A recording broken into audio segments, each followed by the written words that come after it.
श्रेया नाम की एक बच्ची थी जो अपनी माँ बाप के साथ शहर में रहती थी। लेकिन एक दिन अचानक से श्रेया के पापा एक एक्सीडेंट में गुजर जाते हैं और श्रेया की माँ नीरजा बहुत परेशान हो जाती है। एक दिन नीरजा की छोटी ननद पूजा उससे मिलने उसके घर आती है। कैसी हो भाभी, सब ठीक तो है ना? पूजा, मैं क्या बताऊं, मुझे तो ये भी नहीं पता कि इस किराए के घर में मैं कब तक रह पाऊंगी। मेरे पास अब बिल्कुल पैसे नहीं बचे हैं और अगर यहाँ का किराया नहीं दिया तो हमें घर से निकाल दिया जाएगा। ये तो बड़ी समस्या की बात है भाभी। मैं अपने पति हरीश से कहकर कुछ पैसों का इंतजाम करवाती हूँ। वैसे क्या आपको कोई नौकरी मिली? नहीं पूजा, मैंने बहुत ढूंढा मगर कुछ नहीं मिला।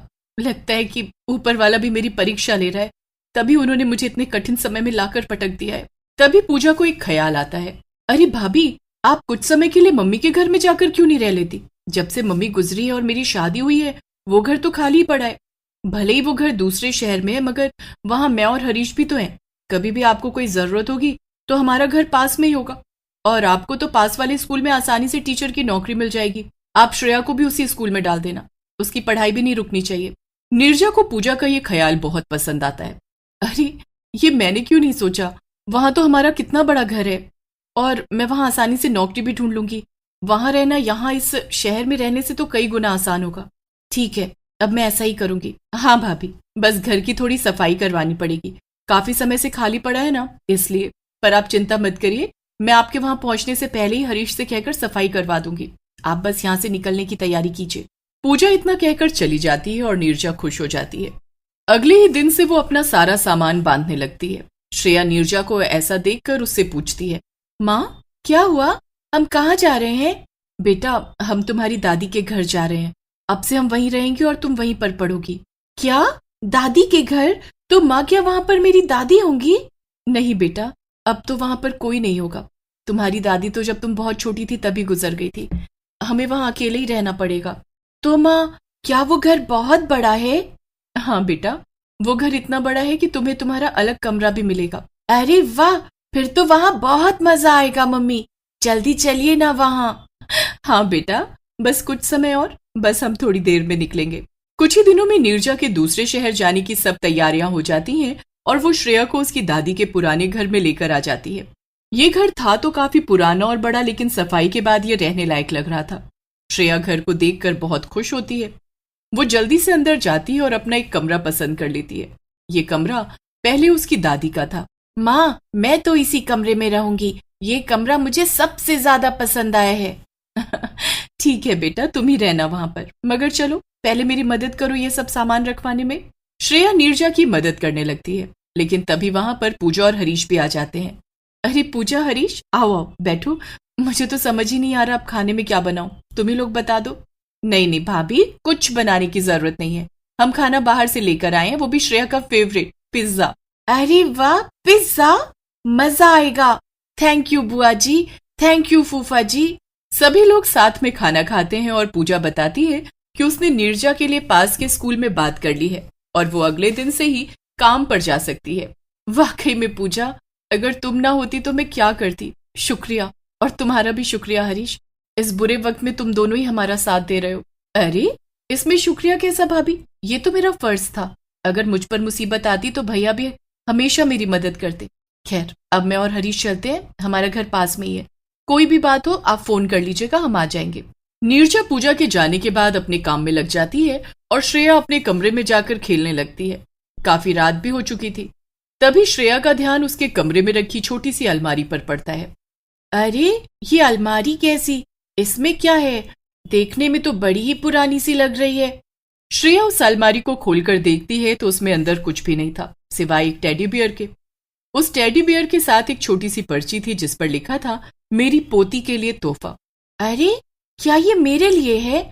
मगर मेरी दादी तो इस दुनिया में है ही नहीं। कहीं ऐसा तो नहीं कि वो मेरे लिए इस खिलौने को छोड़कर गई हो। तभी उस टेडी बियर से आवाज आती है। श्रेया टेडी बियर को बोलता हुआ देखकर हैरान रह जाती है।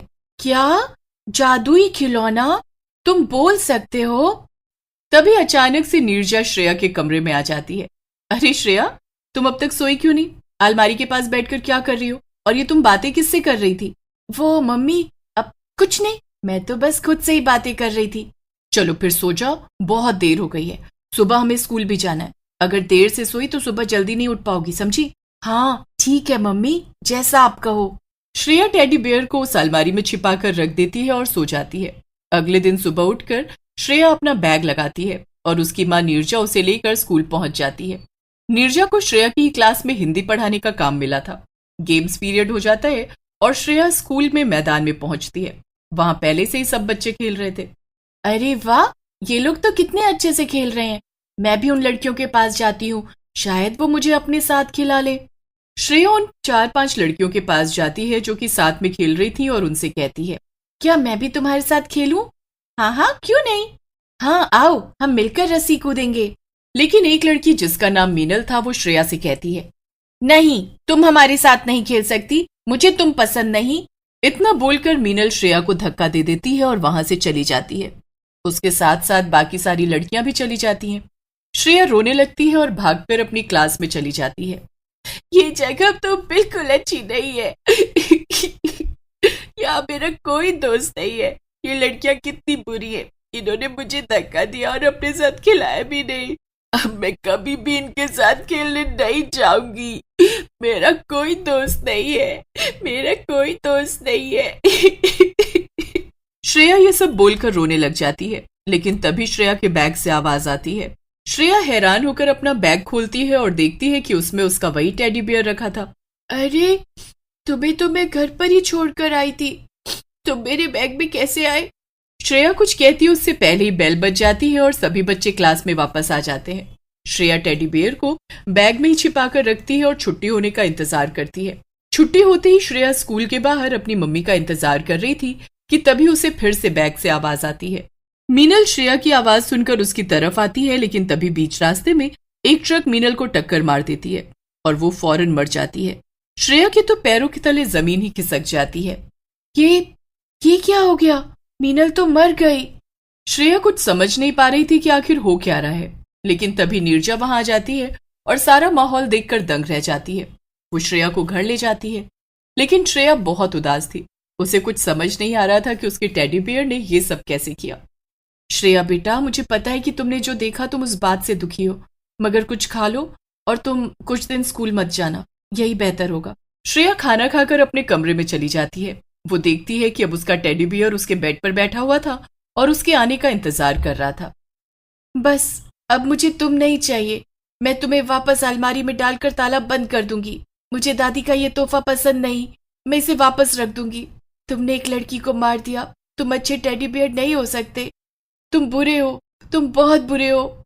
श्रेया टेडी बियर उठाती है और अलमारी के अंदर रखने लगती है। उधर नीरजा किचन में काम कर रही थी। तभी उसे अचानक से श्रेया के चीखने की बहुत तेज आवाज सुनाई देती है। नीरजा जल्दी से श्रेया के कमरे में पहुंचती है। श्रेया, श्रेया क्या हो गया?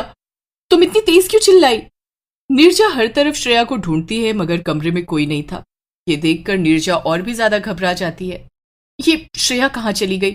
पहले तो उसकी इतनी तेज चिल्लाने की आवाज आई और अब वो कहीं नजर ही नहीं आ रही है। हे भगवान, मुझे बहुत डर लग रहा है। नीरजा पूरा घर छान मारती है, लेकिन उसे श्रेया कहीं नहीं मिलती। तो कहाँ चली गई थी श्रेया अचानक से? और क्या सच में वो खिलौना श्रेया के लिए तोहफा था उसकी दादी की तरफ से, या किसी और ने ही वो तोहफा वहां पर रखा था? अगर आपको ये सब जानना है तो मिलते हैं चुड़ैल की पोथी का जादुई खिलौना।